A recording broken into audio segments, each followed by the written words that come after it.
B final for the men's 2 fly.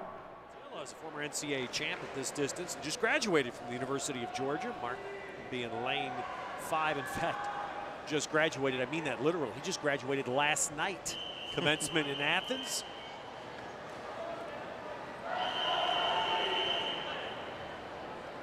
Actually, a great story.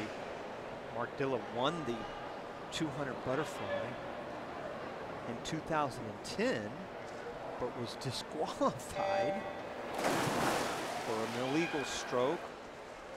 I think it was actually a one-handed touch on a 25, but he comes back in his senior year in his final swim test, and he wins the 200 butterfly.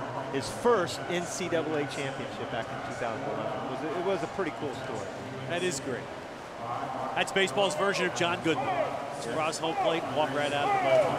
That's exactly what he did, but he's walking right into a hornet's nest with this 200-meter butterfly. Only one spot available, really.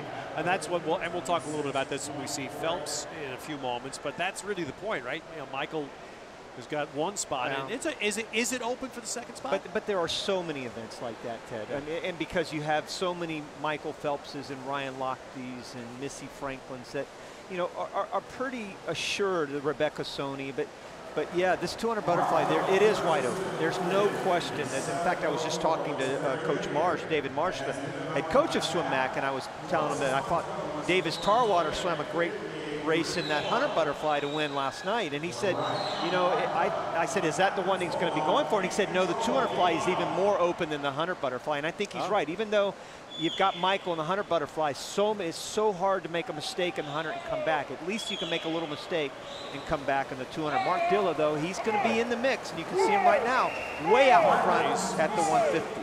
He's blasted. He's a second and a half ahead in this field. Andres Torres in lane 6 is in second place as they come home in the final 50. Well, this is a brilliant swim right now by Mark Dilla. That graduation must have really inflamed him, because if you look at the men's 200 fly for the 8th seed was 2:01.4 in the A final. He's going to go under 2 minutes here. Boy, you got 2:00.07. Right, that's 3 seconds faster than his prelim.